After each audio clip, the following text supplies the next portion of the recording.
L'esprit de fête, l'esprit de cérémonie n'est pas un esprit sérieux. Il ne peut pas capter ce qui est sérieux. Est-ce que vous m'entendez? Parce que les gens viennent à la fête, ils se préoccupent beaucoup de ce qu'ils vont porter, de comment ils vont se coiffer, des chaussures. Oui. Et c'est pourquoi vous voyez que même quand les chrétiens organisent des choses, vous voyez quoi? Beaucoup de chrétiens sont en retard. Vous n'avez pas remarqué ça? Vous faites un séminaire, les chrétiens sont en retard. Mais vous savez pourquoi beaucoup sont en retard, surtout les femmes? Ils sont en train de se coiffer, elles sont en train de choisir les tenues. Alors qu'en vérité, on doit plutôt être en train de prier pour dire, il va me parler, Seigneur, ouvre mes yeux pendant que je vais écouter. Normalement, c'est ça. Si ce n'était pas la fête, ça devait être ça. C'est pourquoi beaucoup viennent, même au culte du dimanche, sans prier. Parce que vous savez, les chrétiens viennent à l'église sans prier pour la réunion. David Oyedepo a dit ceci. Il a dit que les miracles et les grâces qui sont dans son église sont dus au fait que son conseil et lui prient pour ces réunions. Mais il a dit ceci. Il a dit, je suis sûr que si tous mes chrétiens priaient pour cette réunion, il y aurait eu le feu qui descend du ciel. Wow. Donc toutes les petites choses que vous voyez, guérison dans nos réunions, là, c'est parce que nous les responsables ont prié. Mais si les chrétiens priaient, Dieu allait faire des grandes choses.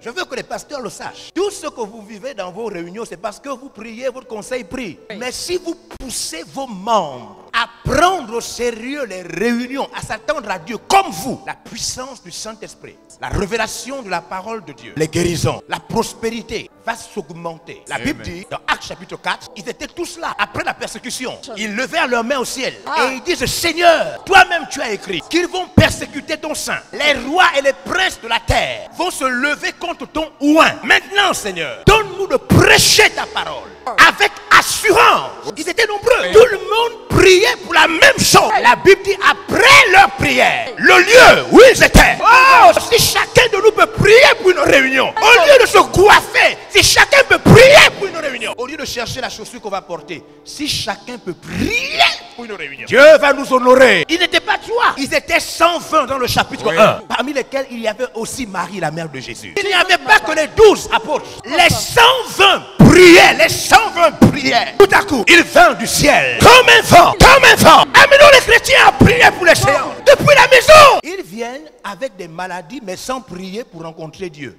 Ils viennent pauvres et ils pensent recevoir l'argent ici par la grâce de Dieu. Sans prier. Certains insultent même le taximène pendant qu'ils sont en train de venir. D'autres se moquent des personnes qui sont en route. Ils rentrent dans le lieu de Dieu, dans la maison de Dieu, sale et impure.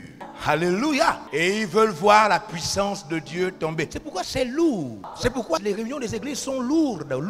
Parce qu'ils peuvent être assis là en grand nombre, mais ils n'ont pas prié pour cette séance. Ils ont payé le taxi, d'autres ont invité leurs amis. Mais tout ça sans prier pour que Dieu soit là à la séance. Et vous savez de quoi je parle. Vous savez, même les pasteurs font ça. Ça veut dire qu'ils ne prient que quand c'est lui qui va prêcher. Mais si ce n'est pas lui qui va intervenir, il vient avec son calepin, avec son badge. Il s'assoit, il dit Amen, prêche. Il écrit, il n'a pas prié avant de venir. Et ils attendent prier au même lieu seulement. Ce n'était pas dans le temple. Acte chapitre 3. Ce n'était pas dans le temple que Dieu a agi. C'était à la porte. Un homme était déposé à la porte chaque jour. Ce n'était pas la prière qui était dans l'église qui a relevé cet homme. C'était la prière de la maison. Pierre et Jean, venant de leur maison, ils allaient au lieu de prière. Mais ils avaient déjà prié à la maison. Quand ils veulent rentrer dans l'église, ils n'étaient pas encore rentrés. Ce n'était pas la prière de l'église.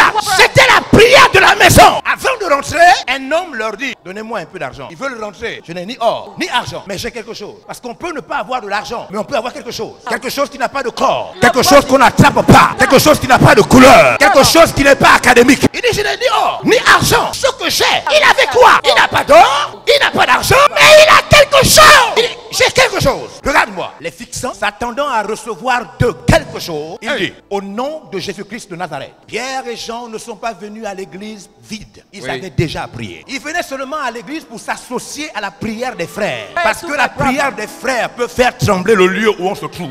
Mais ils avaient déjà prié pour la puissance. Maintenant, ils voulaient retrouver les frères pour le tremblement. Quand nos églises vont prier pour nos réunions, quand les chrétiens vont prier avant la réunion, nous allons enregistrer des histoires incroyables dans nos lieux de culte. Pasteur, poussez les chrétiens à prier pour la réunion.